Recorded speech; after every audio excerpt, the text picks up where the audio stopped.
She set him up to fail in front of everyone, but when he solved a problem that even the graduate students struggled with, the entire class saw her in a completely different light. The large lecture hall at the University of Michigan hummed with the soft murmur of students settling into their seats, flipping through old notebooks, and unlocking their laptops. It was just another Tuesday morning in Professor Olivia Brooks's advanced calculus class, known for its tough challenges and her tough teaching style. She was a woman who commanded respect as soon as she entered a room. With sharp features, silver-rimmed glasses, and a piercing gaze, she had the power to make even the boldest students shrink back. Her reputation was built on strictness and high standards. If you wanted to pass her class, you had to earn it. No shortcuts, no sympathy. And today she wasn't in the mood for any nonsense. She walked to the front of the room, her heels clicking on the floor, and in one quick motion snapped a piece of chalk between her fingers. The room instantly quieted. "All right," she said, brushing a stray lock of her blonde hair behind her ear. "Last class we covered multivariable limits. Today we move on to Laplace transforms." She turned to the board and started writing long, complex equations in neat, precise handwriting. Students scrambled to take notes, some already lost in the symbols, others pretending to understand. Professor Brooks thrived in this environment. The struggle, the pressure, the quiet competition. She knew most students would stumble, and to be honest, she liked it that way.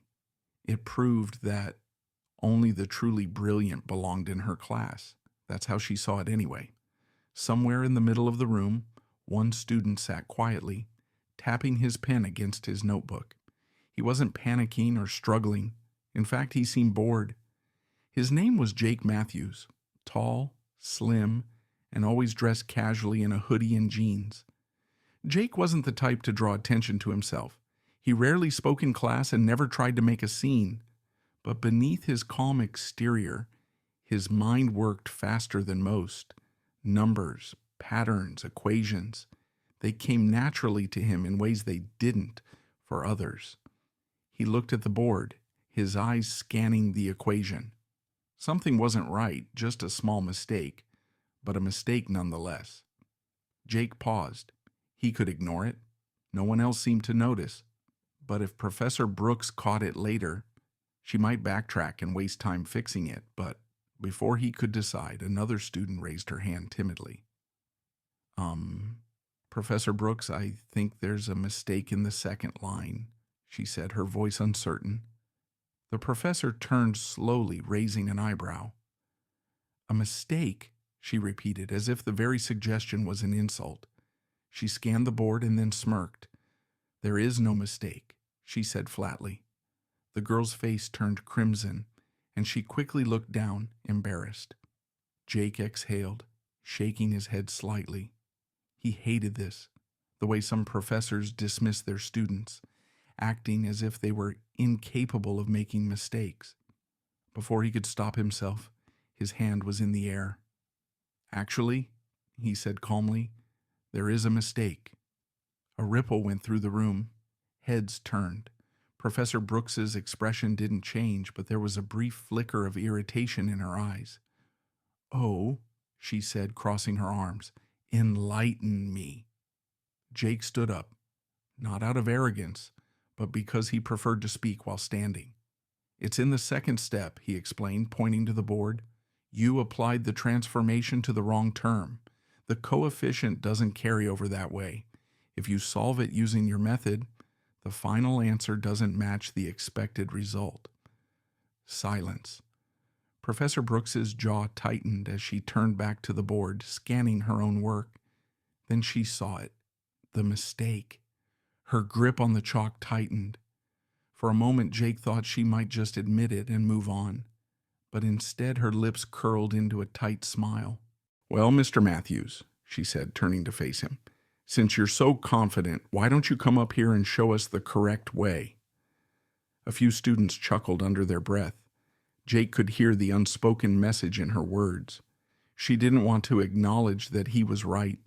She wanted to put him on the spot, make him hesitate, make him stumble, but that wasn't going to happen. Jake set his notebook down, walked calmly to the front of the room, and took the chalk from her hand. He wasn't going to hesitate. Professor Brooks had no idea what she had just started. Jake stepped up to the board, chalk in hand.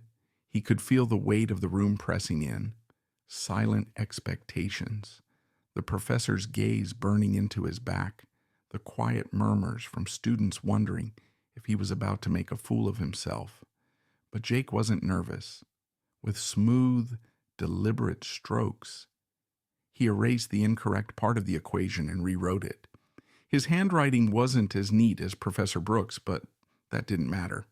What mattered was the numbers, and they lined up perfectly. As he worked, his voice remained even, casual.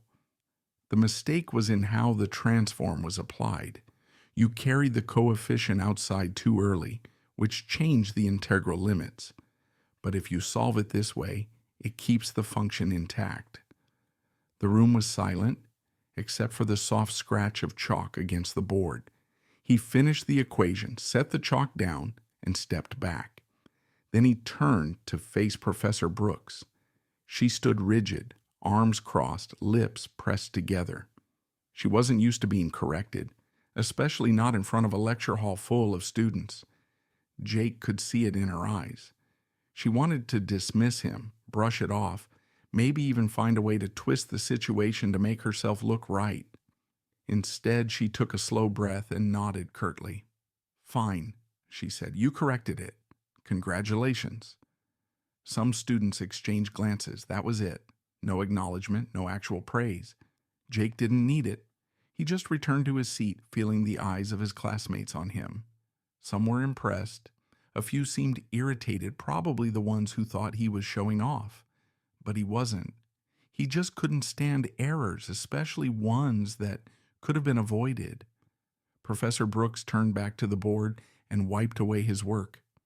"Let's move on," she said briskly. "Since Mr. Matthews is so eager to contribute, I assume he won't mind another challenge." Jake blinked.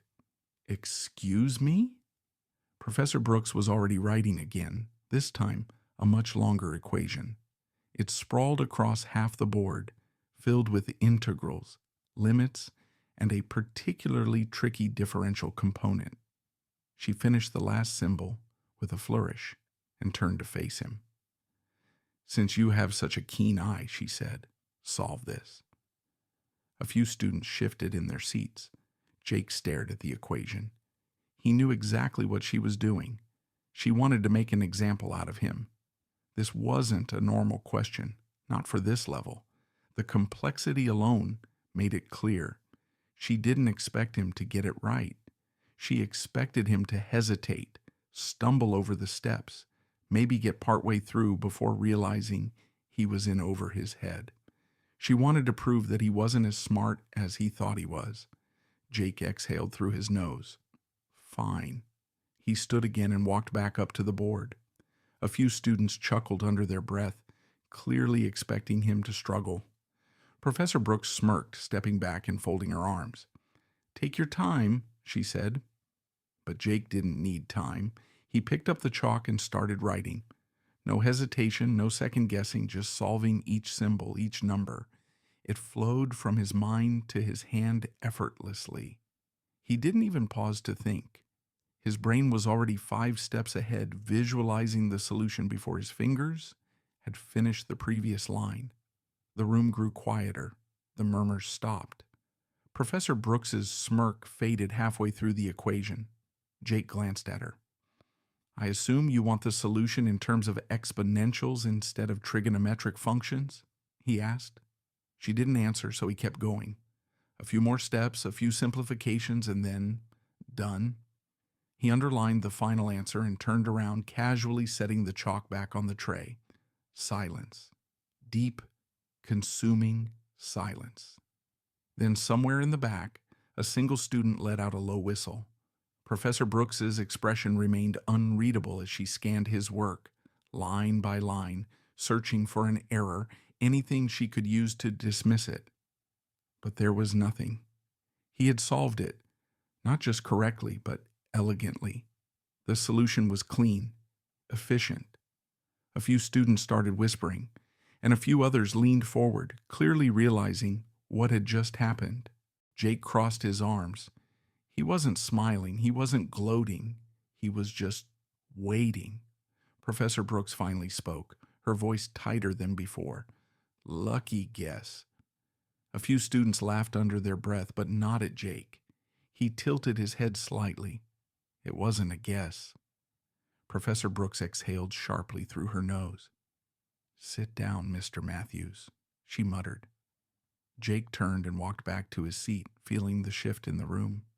People were looking at him differently now, some with admiration, some with resentment, and one person, Professor Brooks, was something else entirely. But she wasn't done with him yet. The energy in the room had changed. Jake could feel it. No one was looking at Professor Brooks the same way they had at the start of class. He hadn't set out to embarrass her. That wasn't his goal, but he also wasn't going to shrink just to make her comfortable. Professor Brooks turned back to the board, but she was gripping the chalk tighter now. She continued with the lecture, but her words lacked the usual authority. Then, without warning, she stopped mid-sentence. She turned back to the class, scanning the rows of students, and then her gaze landed back on him. "If you're so confident, Mr. Matthews," she said, forcing a smile, "how about we raise the stakes?" A few students chuckled. Others leaned forward, sensing that something was about to happen. Jake didn't react. "What do you mean?" he asked. Professor Brooks walked over to her desk and pulled out a thick textbook. She flipped through the pages before stopping on a section deep into the book, far beyond what they had covered in class. She turned the book around so the class could see the dense equations on the page.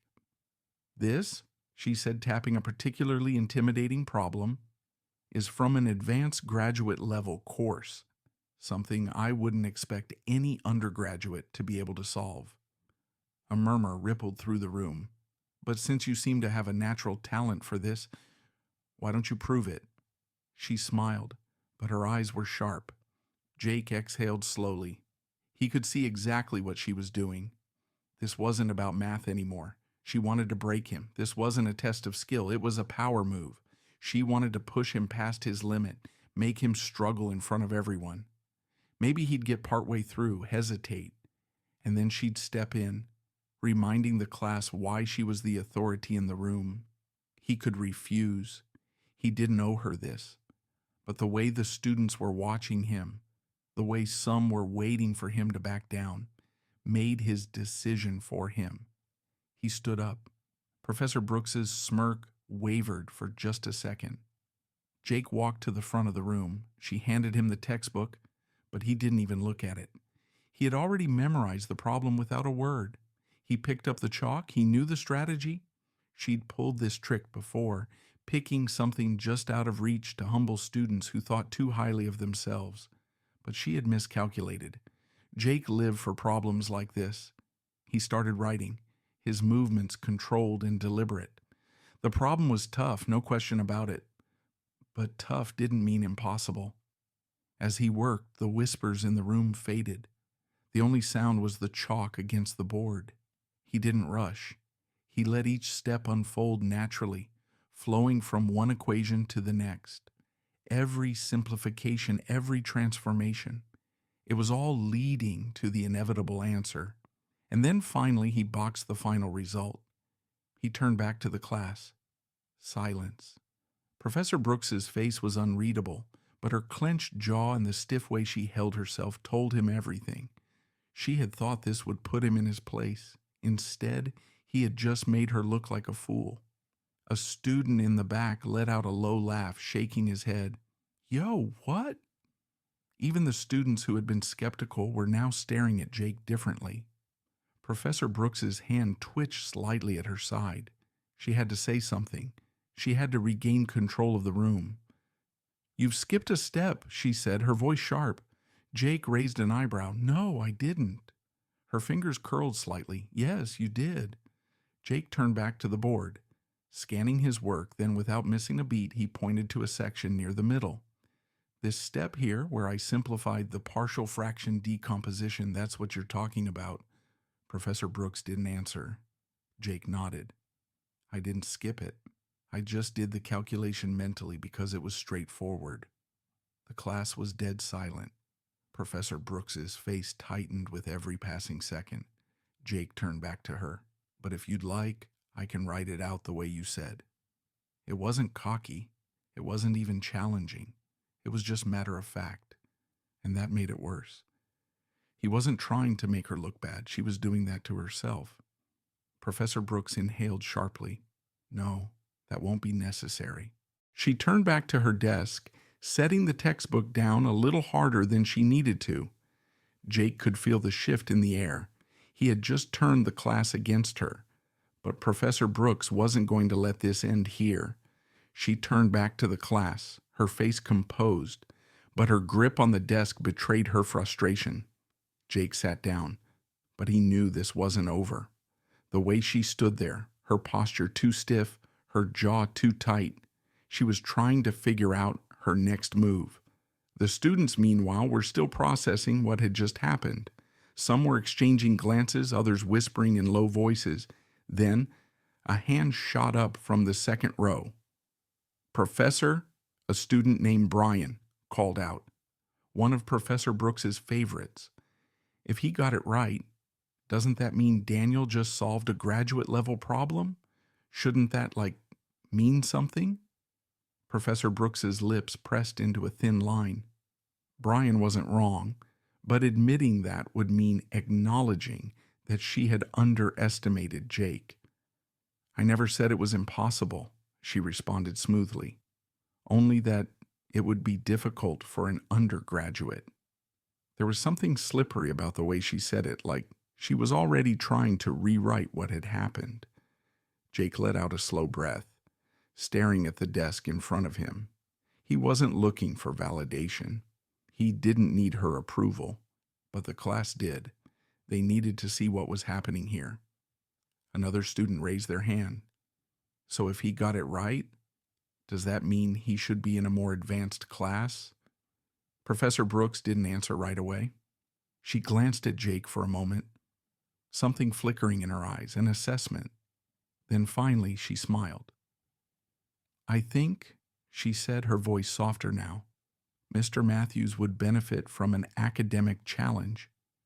A few students perked up. Was she actually recognizing his talent? Was she about to suggest a higher level placement?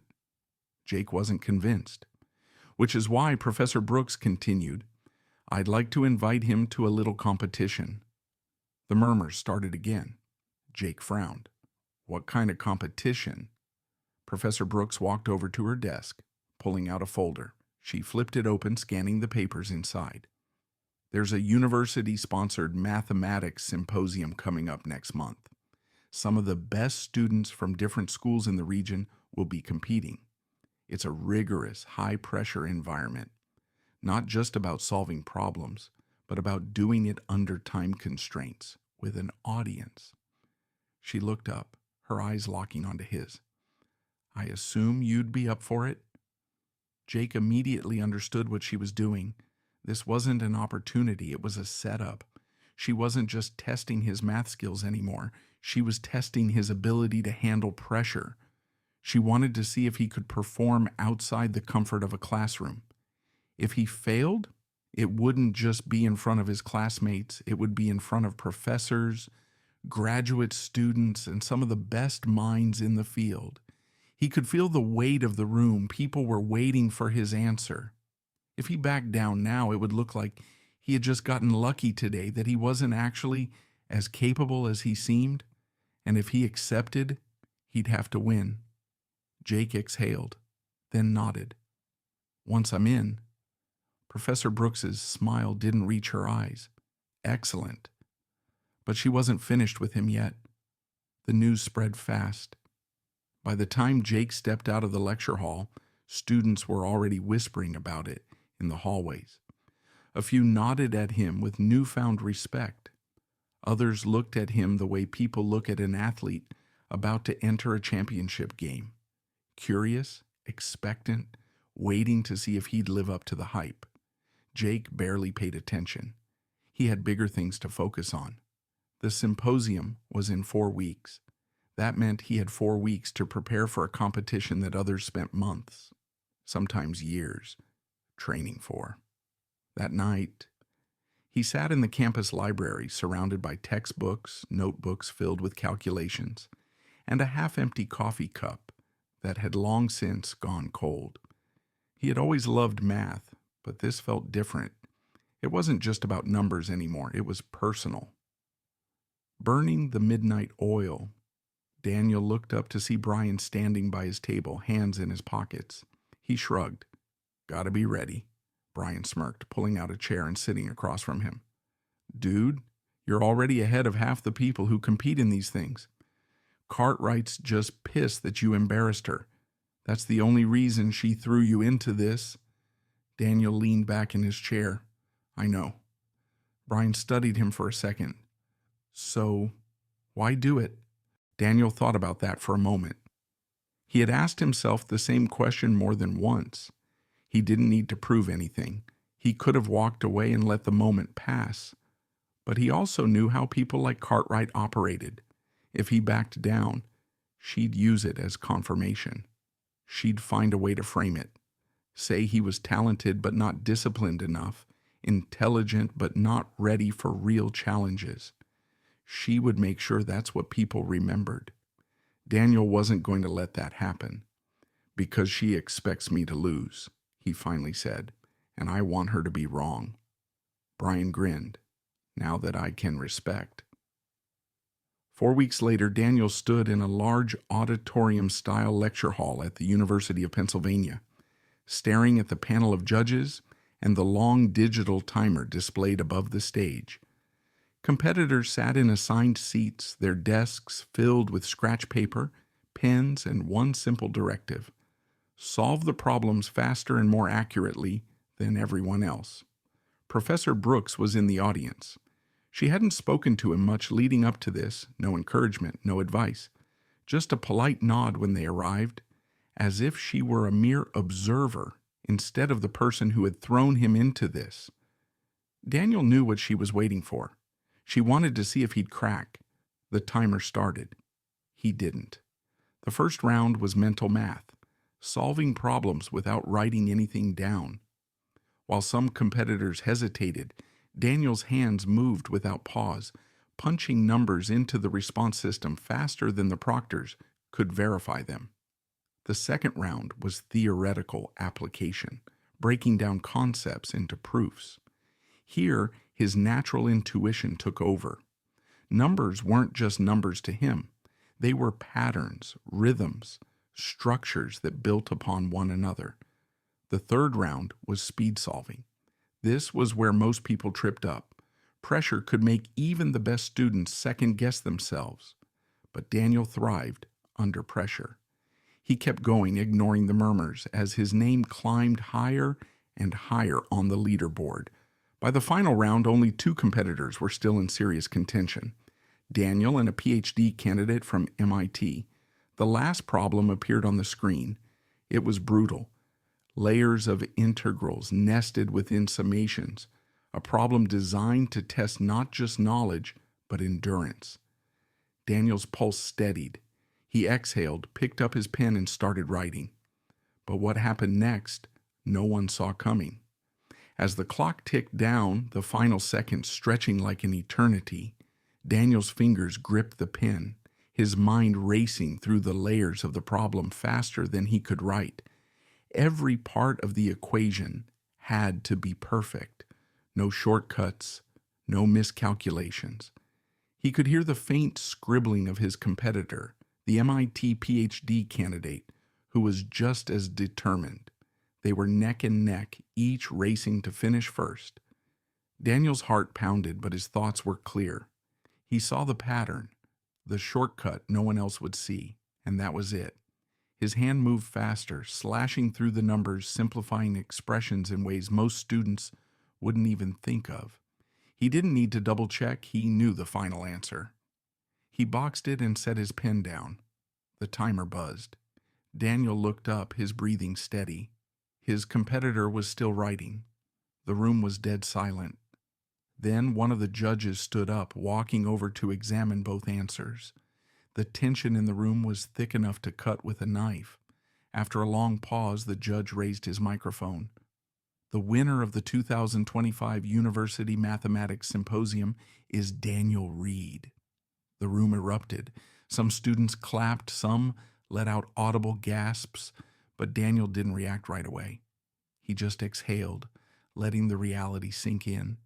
He had won, not just against the other students, but against the expectations placed on him, against the professor who had doubted him, against the unspoken assumptions that had tried to define him before he had the chance to define himself. Professor Brooks was motionless in the crowd. Daniel met her gaze for the first time. She looked unsure, like she was reassessing everything she thought she knew. She wasn't smiling, but she wasn't scowling either. She gave a slow, almost imperceptible nod. Daniel didn't need an apology. He didn't need validation. He had let the numbers speak for themselves. The next morning, Daniel walked into class, taking his usual seat. Professor Brooks entered a few minutes later, just as composed as always. But this time, when she scanned the room, her gaze landed on him with something different. Respect. She cleared her throat. "Before we begin today's lecture," she said, "I'd like to acknowledge the results of yesterday's symposium." The room fell quiet. Daniel Matthews took first place in a competition against some of the best mathematical minds in the country. She continued, her voice steady. "That is no small achievement." A few students clapped. Brian shot Daniel a knowing grin. Professor Brooks turned back to the board. "And with that said, let's begin." That was it. No over-the-top praise, no long speech, just an acknowledgement. And somehow, that meant more than anything else. Because Daniel hadn't needed to prove himself to her. He had needed to prove something to himself. And he had. Because sometimes the best way to change people's minds isn't through words. It's through undeniable truth. If you enjoyed this story, don't forget to like and subscribe. What would you have done in Daniel's position? Drop your thoughts in the comments below.